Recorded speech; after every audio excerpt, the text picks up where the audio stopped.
सितारा जगमग जगमग चमके,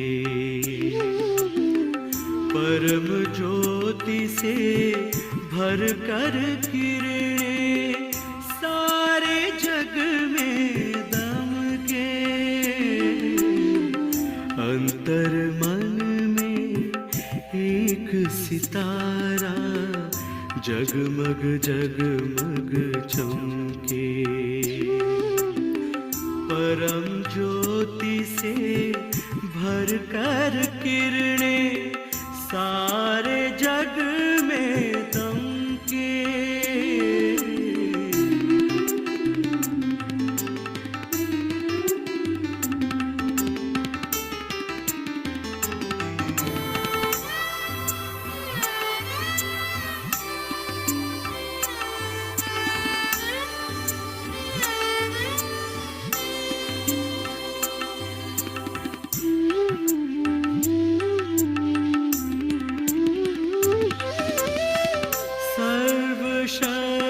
शक्तिवान शिव है, सर्व शक्तियाँ भर रहे, सुख शांति और पवित्रता में आनंद के रंग भर रहे। सर्व शक्तिवान शिव है, सर्व शक्तियाँ भर रहे, सुख शांति और पवित्रता में आनंद के रंग भर रहे।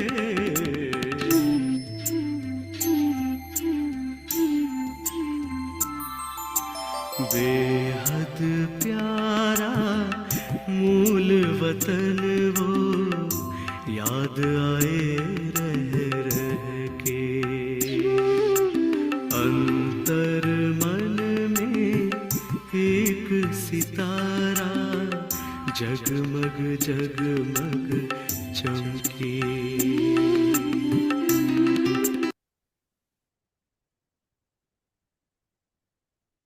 ओम शांति।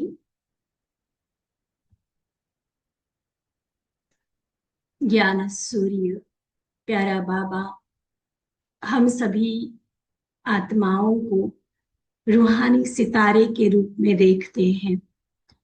यूं तो आत्मा का रूप भी सितारे के समान है, और अगर हम प्रकृति के सूर्य, चांद और सितारों की बात करें तो आत्मा के गुणों के हिसाब से भी हम बाबा को ज्ञान सूर्य कह सकते हैं और हम स्वयं को रूहानी सितारे कह सकते हैं।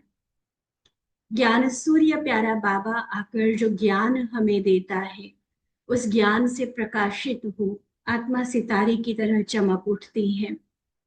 लेकिन जैसे कई मुरलियों में इसके पहले भी बाबा ने बताया कि देने में ज्ञान सूर्य हमें किसी तरह की कमी नहीं रखते, चाहे वो सुख है, शांति है, प्रेम है, आनंद है, पवित्रता है, कई सारे अनेकानेक खजाने बाबा ने भर भर कर हमें दिए हैं, कोई लिमिट नहीं रखी है।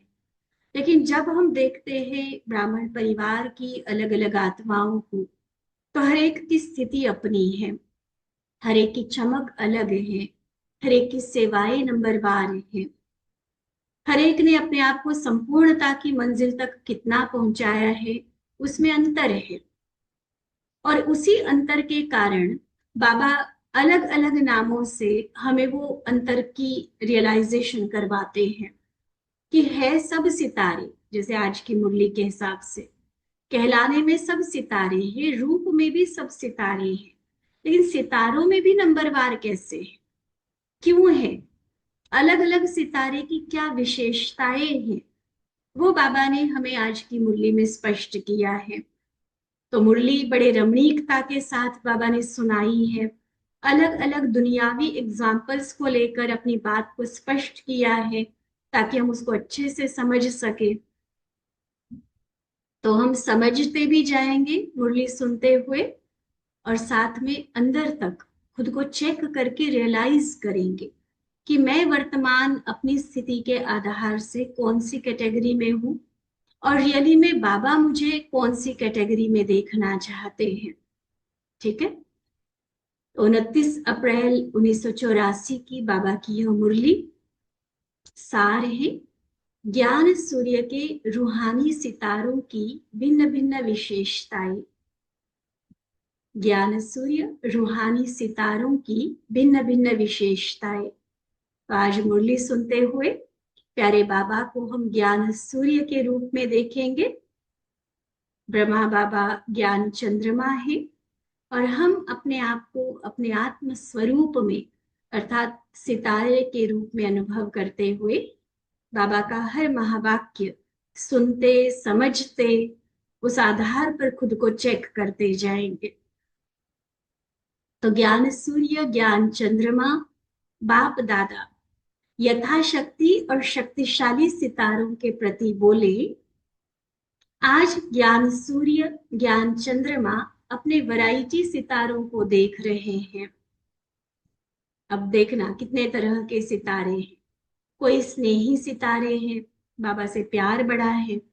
कोई विशेष सहयोगी सितारे हैं, अच्छा कार्य समझकर कुछ न कुछ मदद करने वाले, सहयोग देने वाले। कोई सहज योगी सितारे हैं, कोई श्रेष्ठ ज्ञानी सितारे हैं, कोई विशेष सेवा के उमंग उत्साह वाले सितारे हैं। देखो कितने तरह के सितारे। ये भी आपस में चिट चैट के लिए बड़ा सुंदर प्रश्न हो सकता है ना। कौन कौन से सितारे अभी तक बताए? और भी है अभी तक कौन से बताए?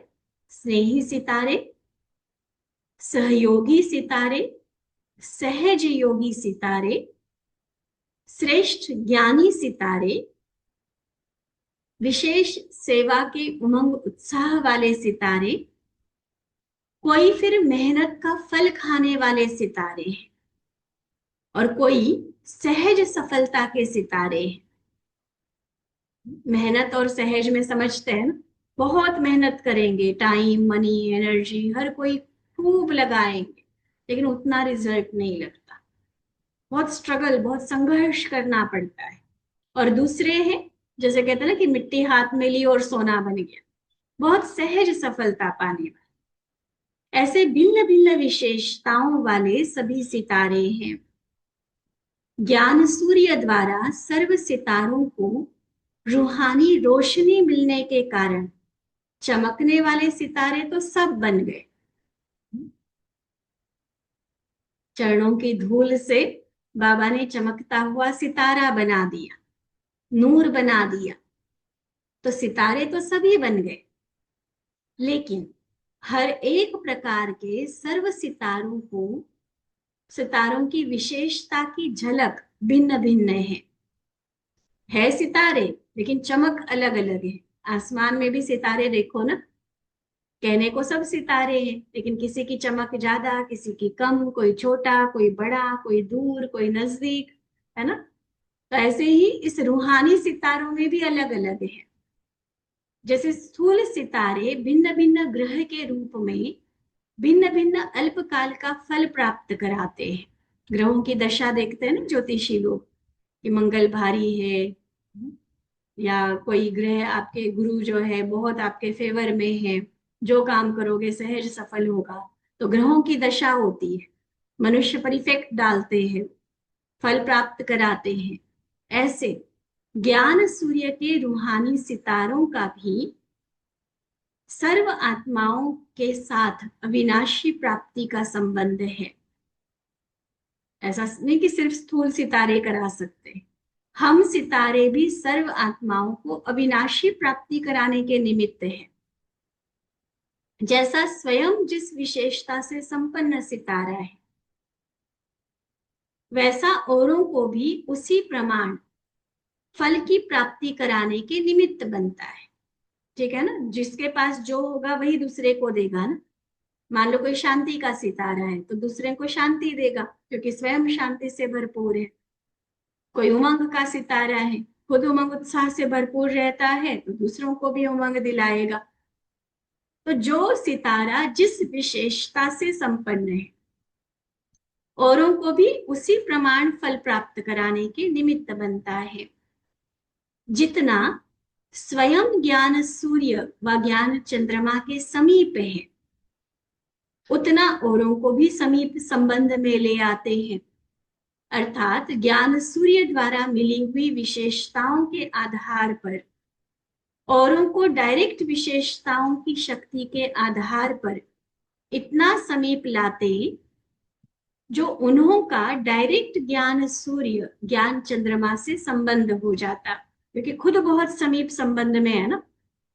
तो अन्य आत्माएं की जिनकी सेवा के वो निमित्त है, उनको भी बाबा के इतना करीब लाएंगे, इतने समीप संबंध में लाएंगे। तो बाबा पूछते, इतने शक्तिशाली सितारे हो ना, अगर स्वयं शक्तिशाली नहीं, अगर स्वयं बाप दादा के समीप नहीं, तो औरों का डायरेक्ट कनेक्शन नहीं जुटा सकते। कई कहते ना, बहन जी हम ज्ञान तो बहुत देते हैं औरों को, पता नहीं वो आते नहीं है। पहले ये देखो हम कितना नजदीक है बाबा के घर के। सिर्फ आने की बात नहीं होती, दिल से कि ये मेरा घर है, ये मेरा कार्य है, ये जो सारी सेवाएं चल रही है मेरी जिम्मेवारी है। अगर उतनी लगन वाला हो ना, तो अपने घर के प्रोग्राम के लिए कैसे आग्रह से बुलाते हैं, किसी सेंटर के लिए ऐसे नहीं बुलाते। अपने घर के बच्चों के लिए कितनी तात और लात लगी रहती है, इसको ये बनना है, इसके लिए ये करना है, इसको ये बना के खिलाना है। जिन आत्माओं की हमें जिम्मेवारी मिली, क्या उनके लिए इतनी लगन है कि उन्हें कुछ ना कुछ बाबा से प्राप्त कराना ही है। प्यार, जैसे बच्चा सब्जी नहीं खाता तो पूरी बना दोगे, पूरी नहीं खाता कुछ और बना दोगे, कोई मिठाई बना दोगे, कोई स्नैक्स बना दोगे, है ना।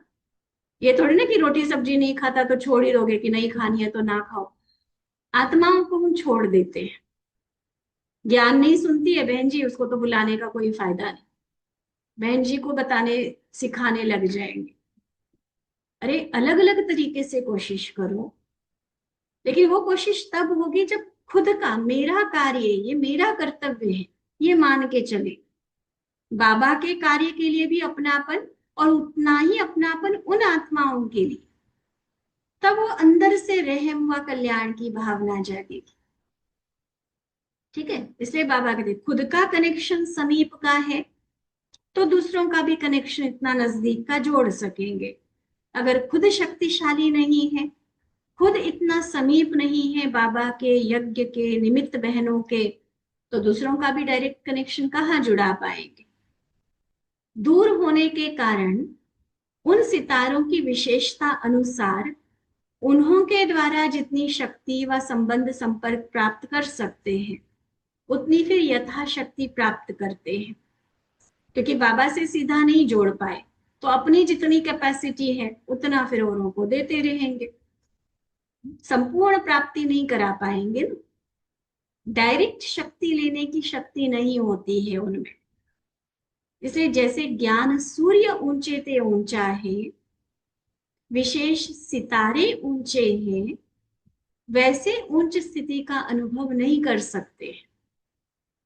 कहने को ज्ञान में सालों से चल रहे होंगे, लेकिन दादियों की स्टेज और अपनी स्टेज कितना अलग अनुभव होगी।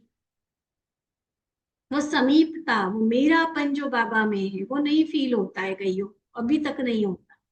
सालों से चलने वाले बस आए, हाजिरी लगी, मुरली सुनी, चले गए। ये मेरा घर, मेरा परिवार है, मेरा बाबा है, मुझे ये सेवा करनी है, मेरा कर्तव्य है, ये मेरापन नहीं है। वो हद के मेरे मेरे में फंसे होंगे अभी, लेकिन बेहद में जो मेरापन होना चाहिए, वो डायरेक्ट संबंध, नजदीक का संबंध नहीं जुटा हुआ है। और जब खुद नहीं जुड़ा है, तो जिनकी सेवा के निमित्त बनते हैं वो भी वैसे ही रह जाते हैं। देखो कई बार हम देखते हैं, जो भाई अंदर की बाहर की स्थूल सूक्ष्म हर सेवा करते हैं ना, उनके साथ कोई लग जाता है तो वो भी सारी चीजें वो सीख जाता है। वो भी चाहे अब चला हो, पहले करने वाला भाई चाहे सालों का हो, वो अभी चलने वाली आत्मा भी, क्योंकि जिसने चलाया वो सारी सेवाओं में इन्वॉल्व है ना। तो जो नई आई हुई आत्मा है, वो भी धीरे धीरे बहुत जल्दी सभी सेवाओं में इन्वॉल्व हो जाती है। और जो खुद ही ऊपर ऊपर से करने वाला है, वो जिसको लेकर आएगा वो भी ऊपर ऊपर से सुन के चला जाता है। ये बात बहुत मायने रखती है कि निमित्त कैसा है, लाने वाला कैसा है। खुद का इतना गहरा संबंध बाबा के साथ होगा तो दूसरी आत्माओं का भी संबंध इतना गहरा जोड़ सके। खुद का भी सिर्फ नाम मात्र है कि जब जरूरत पड़े तो बाबा तो मेरा और बाकी देहधारी संबंधी, तो जिनको ला रहे हो उनका भी क्या संबंध रहेगा। हर बात में ये सोचना, चाहे संबंध के हिसाब से, सेवा के हिसाब से, धारणा के हिसाब से, लाने वाला जो निमित्त है वो बहुत मैटर करता है, बहुत इंपॉर्टेंस है उसकी। इसीलिए बाबा कह रहे कि नजदीक जोड़ोगे तो वो बाबा से भरपूर प्राप्ति कर पाएगा। अगर सिर्फ अपने तक ही जोड़ के रखेंगे तो जितना मेरे में उतना बस उनको गाइड करेंगे, उतनी बस उसको प्राप्ति करा देंगे। तो जितनी ऊंची स्थिति भगवान का बनकर होनी चाहिए वो अनुभव नहीं हो पाती है। यथाशक्ति यथा प्राप्ति करते हैं। जैसी शक्तिशाली स्थिति होनी चाहिए वैसा अनुभव नहीं करते हैं। ऐसी आत्माओं के सदा यही बोल मन से व मुख से निकलते कि होना यह चाहिए। ज्ञान की समझ है ना, क्या होना चाहिए क्या नहीं, तो ये निकलता है कि ये होना चाहिए, लेकिन है नहीं। बनना यह चाहिए लेकिन अभी बने नहीं है। क्या शब्द होगा, बन रहे हैं, है ना। करना यह चाहिए लेकिन कर नहीं सकते। इसको कहा जाता है यथाशक्ति आत्माएं। क्या कहेंगे, यथाशक्ति आत्माएं।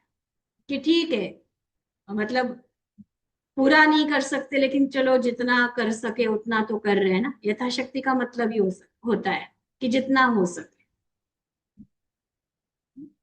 और शक्तिशाली क्या होगा, जितना होना चाहिए। फर्क है ना। यथाशक्ति वालों को पता है क्या होना चाहिए, क्या करना चाहिए, क्या बनना है, लेकिन वो उस तक नहीं पहुंचे हुए। उनको कहेंगे यथाशक्ति आत्माएं, सर्वशक्तिमान आत्मा नहीं कहेंगे। ऐसी आत्माएं स्वयं के व दूसरों के विघ्न विनाशक भी नहीं बन पाएंगे। थोड़ा सा आगे बढ़े और विघ्न आया, रुक गए, उस विघ्न को मिटाया, हिम्मत में आए, खुशी में आए, फिर दूसरा विघ्न आएगा। जीवन की अर्थात पुरुषार्थ की लाइन सदा क्लियर नहीं होती। ये यथाशक्ति आत्माओं की बात बाबा सुना रहे। बार बार कोई विघ्न में गिरते संभलते रहेंगे, रुकना बढ़ना इस विधि से आगे बढ़ेंगे।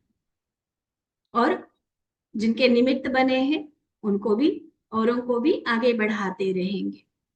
इसे रुकने और बढ़ने के कारण तीव्र गति अनुभव नहीं होता। देखो, एक होता है कि एक रस एक स्पीड से बस आप चले जा रहे हो, तब कितनी देर में मंजिल पर पहुंचोगे।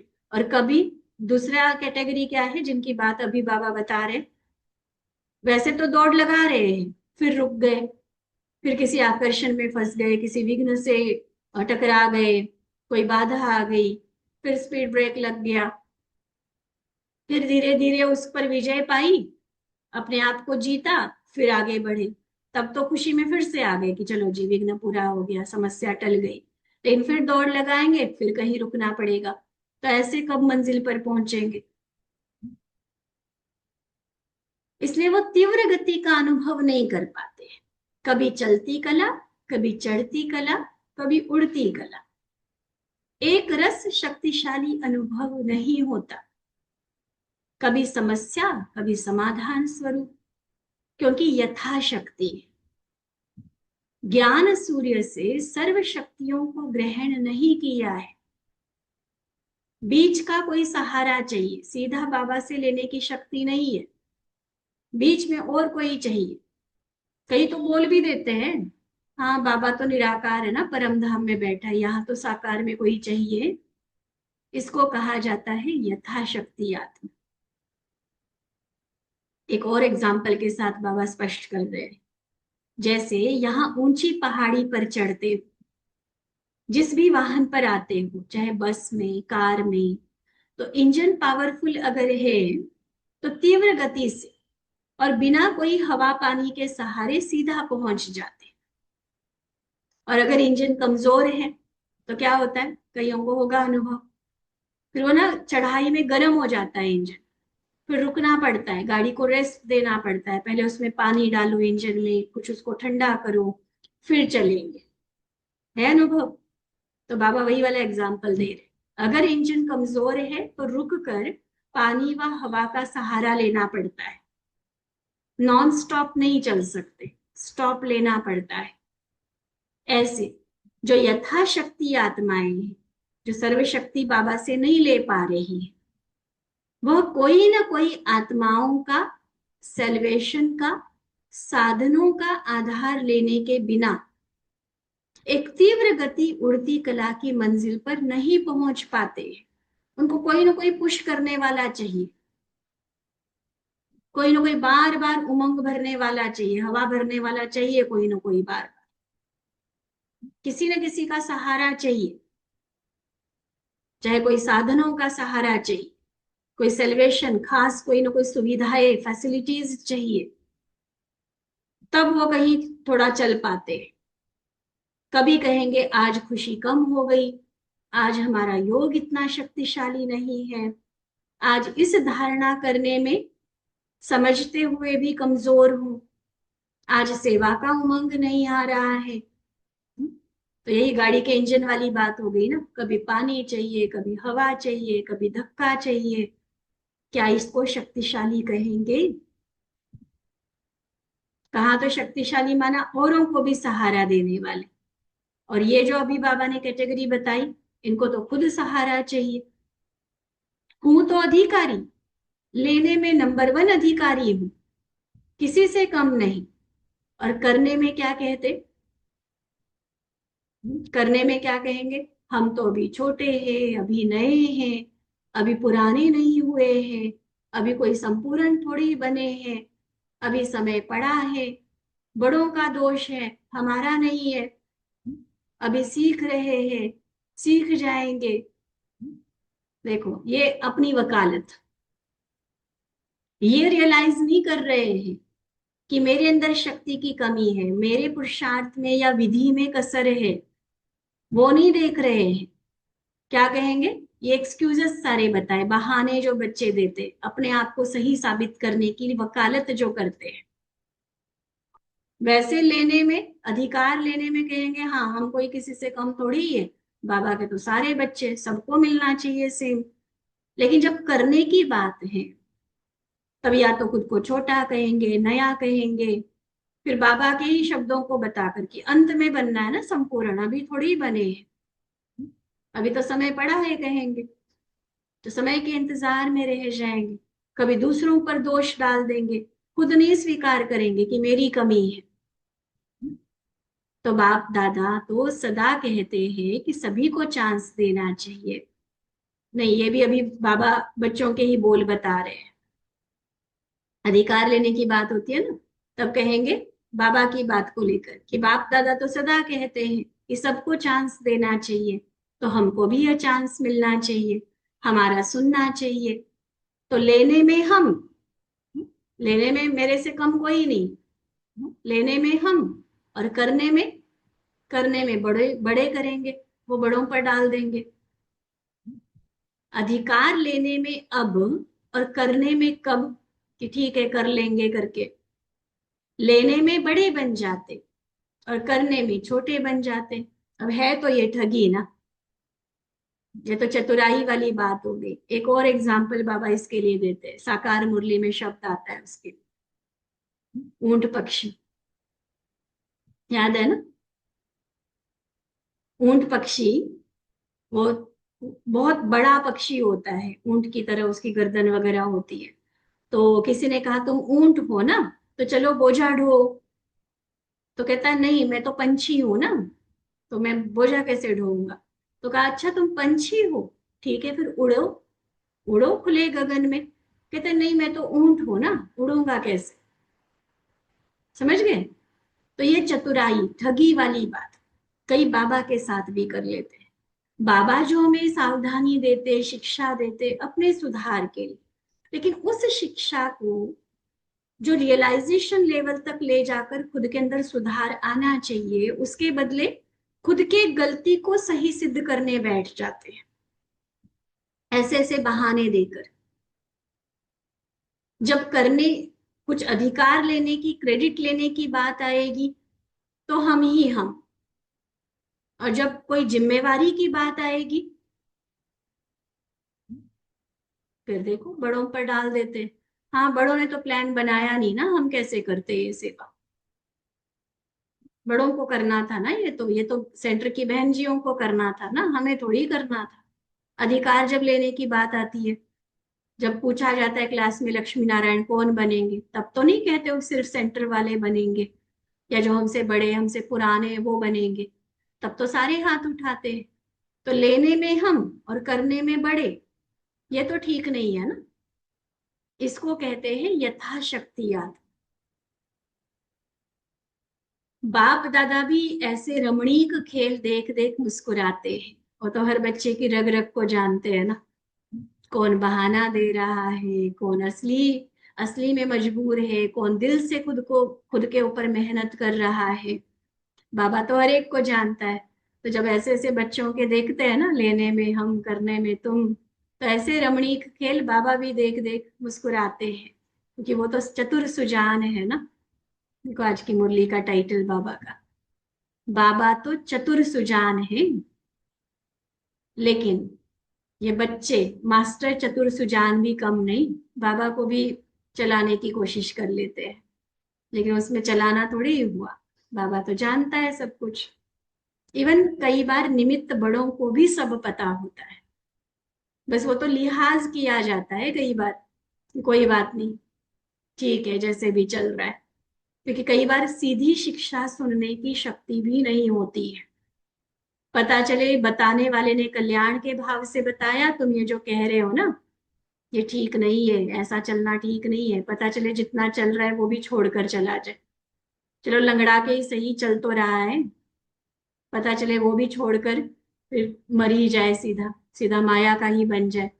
इसलिए कई बार बाबा को, बड़ों को भी, निमित्त आत्माओं को भी जानते हुए भी अनजान बनना पड़ता है।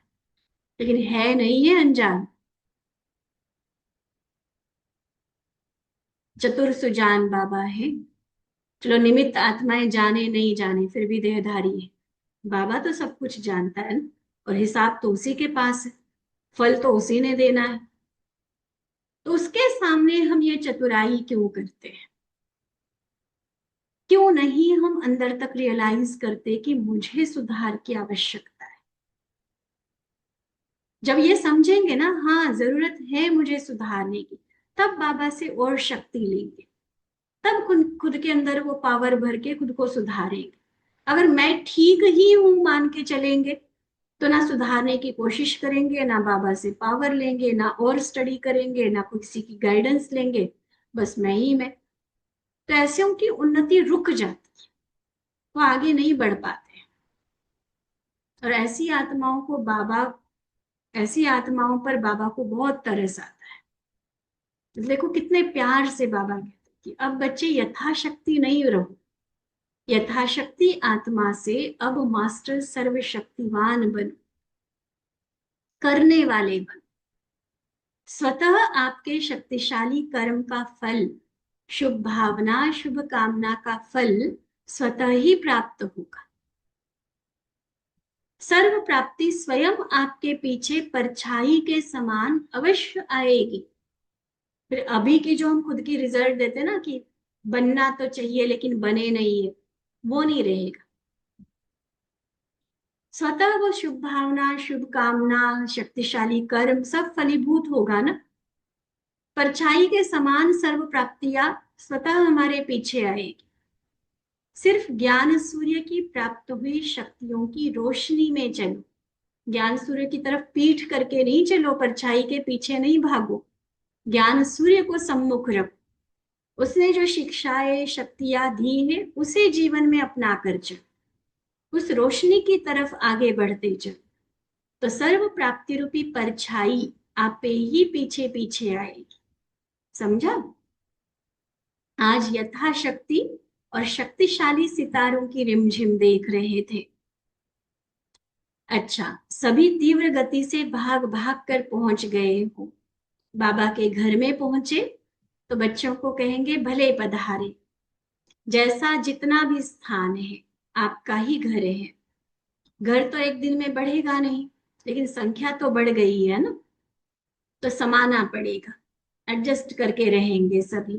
स्थान और समय को संख्या प्रमाण ही चलाना पड़ेगा। सभी समा गए हो ना, क्यों तो सभी बाद में लगेगी, लाइनें जो लगनी है, फिर भी अभी भी बहुत बहुत लकी हो, क्योंकि पांडव भवन व जो स्थान है उसके अंदर ही समा गए। बाहर तक तो क्यों नहीं गई है ना, बाकी वृद्धि होनी है, क्यों लगनी है। सदा हर बात में खुशी मौज में रहो। फिर भी बाबा के घर में जैसा दिल का आराम, बाबा के घर जैसा दिल का आराम कहाँ मिल सकेगा।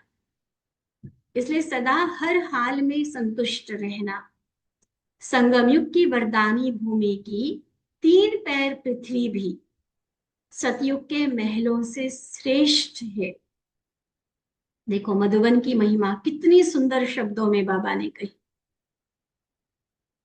अलग से नोट करके रखो अपने पास, और वो महिमा अपने अंदर जगाओ, वो महत्व। क्या कहा?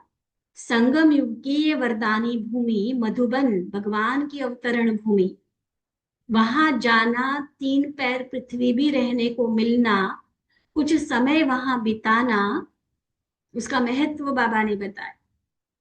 3 पैर पृथ्वी, एक कमरे में चाहे 10 को रहना पड़े, लेकिन वो सतयुग के बड़े बड़े आलीशान महलों से भी श्रेष्ठ है। ठीक है। कईयों को ये भी दिक्कत आती है, घर में तो अकेले अकेले रहेंगे या दो दो जने बड़े बड़े कमरों में, बड़े बड़े घरों में रहेंगे। मधुबन जाएंगे तो बहन जी कहेंगे 8 वाले कमरे में रहो, 10 वाले कमरे में रहो। कहेंगे कैसे रहे हम यहाँ पर, हमें यहाँ भी अलग प्रबंध दो। नहीं, अगर संगम युग का और मधुबन की भूमि का महत्व जिनको पता है ना, वैसे डिमांड नहीं करेंगे। पहले उस भूमि के महत्व को समझो, किस भूमि पर कदम रखने जा रहे हैं। इतनी जो बैठने की जगह भी मिली है ना, ये भी बहुत श्रेष्ठ है। यह दिन भी फिर याद आएंगे।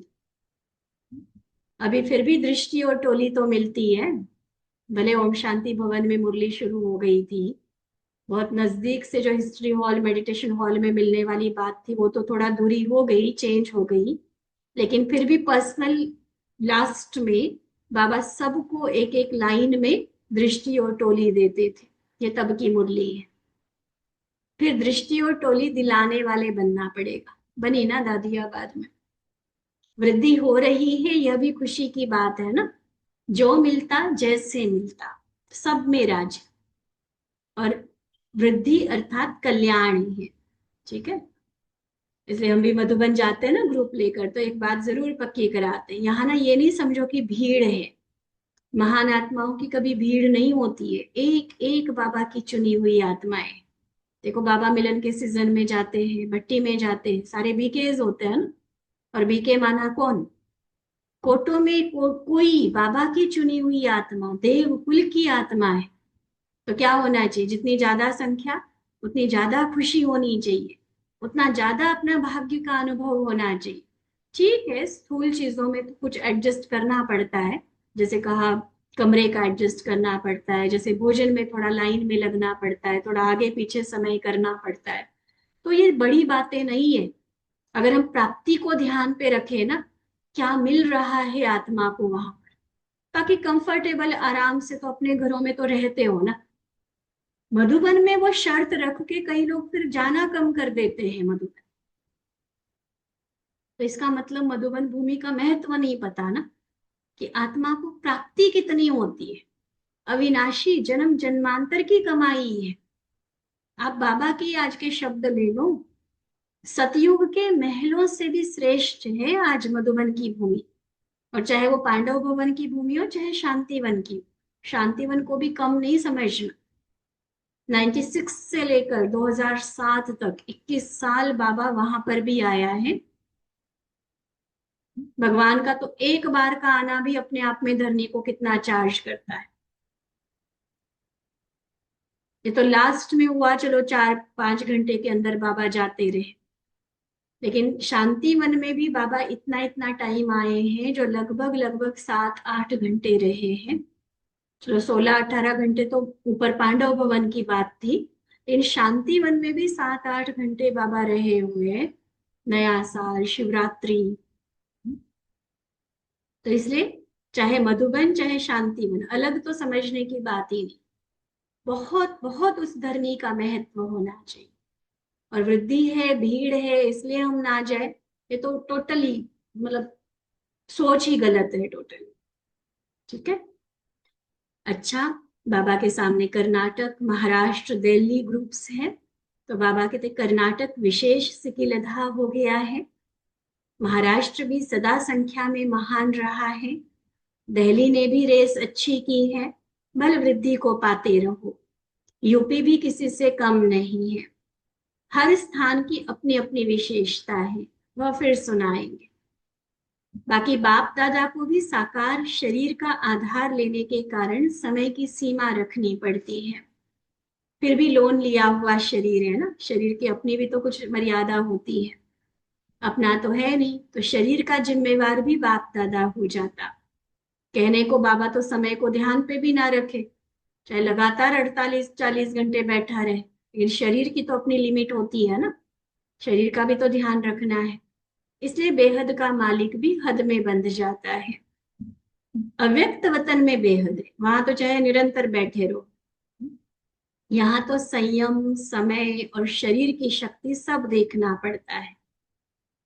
इसलिए बेहद में आओ, वहां आकर मिलन मनाओ।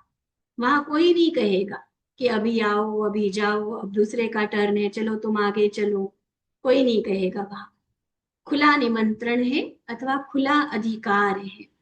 देखो बाबा ने कब से वो व्यक्त मिलन की प्रैक्टिस कराना शुरू कर दिया है। चाहे 2 बजे आओ, चाहे 4 बजे आओ, कोई समय की सीमा नहीं। कितनी देर बैठना है कोई प्रॉब्लम नहीं, जितनी मर्जी बैठो। कोई संख्या की प्रॉब्लम नहीं कि अभी 10 जा सकते, बाद में 10 जाना नहीं। कभी भी जाओ, कितने भी जाओ, कितनी भी देर बैठो, खुला अधिकार, खुला निमंत्रण। अच्छा, फिर बाबा दादियों से बात कर रहे हैं कि बाबा की ना दादियों से जो मुलाकात होती है वो बड़ी प्यारी होती है ना। बाबा स्वमान जो दादियों को दिलाते, दादियों की जो महिमा करते, मीठी मीठी जो बाबा बात करते, वो हमें भी बाबा के कहीं ना कहीं नजदीक ले आता है। तो इसमें भी बड़ा प्यार अनुभव होता है बाबा के लिए।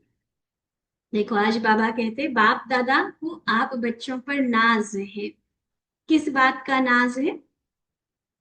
सदैव बाप अपने समान बच्चों को देख नाज करते हैं। जब बच्चे बाबा से भी विशेष कार्य करके दिखाते तो बाबा को कितना नाज होगा। तो सेवाएं शुरू हो गई थी ना, देखो इंटरनेशनल आईपीज वीआईपीज पहुंच रहे थे मधुबन, तो बाबा को भी बच्चों पर नाज हो रहा था। दिन रात बाबा की याद और सेवा, यह दोनों ही लगन लगी हुई है। महावीर बच्चों की यह विशेषता है कि पहले याद को रखते, फिर सेवा को रखते। घोड़ेसवार और प्यादे पहले सेवा पीछे याद, सेवा कोई आ गई याद छोड़ के बैठ जाएंगे। और महारथियों की क्या निशानी बताई? चाहे याद मतलब चलते फिरते भी कर रहे हैं, चाहे कितनी तरह की सेवा चल रही है, लेकिन याद की इंपॉर्टेंस बहुत है उनकी, इसलिए फर्क पड़ जाता है। पहले याद और फिर सेवा करें तो सफलता ही सफलता है।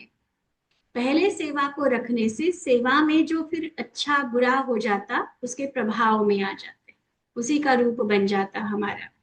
और पहले याद में रखेंगे, पहले याद को रखेंगे तो सहज न्यारे हो सकते। ऊपर नीचे बातें तो होंगी ना, कलयुगी दुनिया में हम सेवाएं दे रहे हैं, कई तरह की संगठन में बातें आती, लोगों की तरफ से आती, चीजों में, साधनों में, कई ना कई चीजें ऊपर नीचे हो जाती है। लेकिन अगर याद मेरी पावरफुल है तो वो बातें मेरे पर प्रभाव नहीं डालेगी। और हम सिर्फ सेवा ही सेवा कर रहे हैं तो कहीं ना कहीं वो लोग, वो व्यक्ति, वो परिस्थिति, वो चीजें कहीं ना कहीं हमें प्रभावित जरूर करेगी।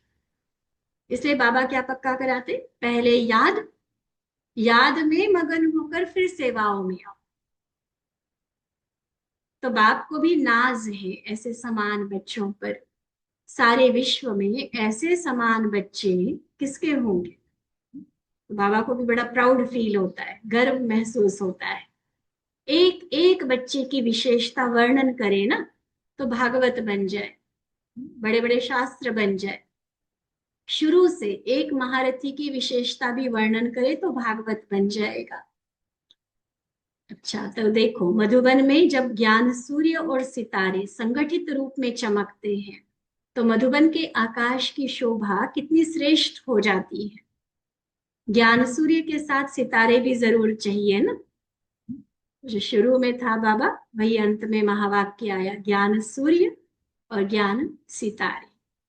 अच्छा, सदा सर्वशक्तिशाली श्रेष्ठ आत्माओं को सदा ज्ञान सूर्य के समीप और समान ऊंची स्थिति में स्थित रहने वाली विशेष आत्माओं, सदा हर कर्म करने में पहले मैं का उमंग उत्साह रखने वाले हिम्मतवान आत्माओं को, सदा सर्व को शक्तिशाली आत्मा बनाने वाले सर्व समीप बच्चों को ज्ञान सूर्य ज्ञान चंद्रमा का याद प्यार और नमस्ते।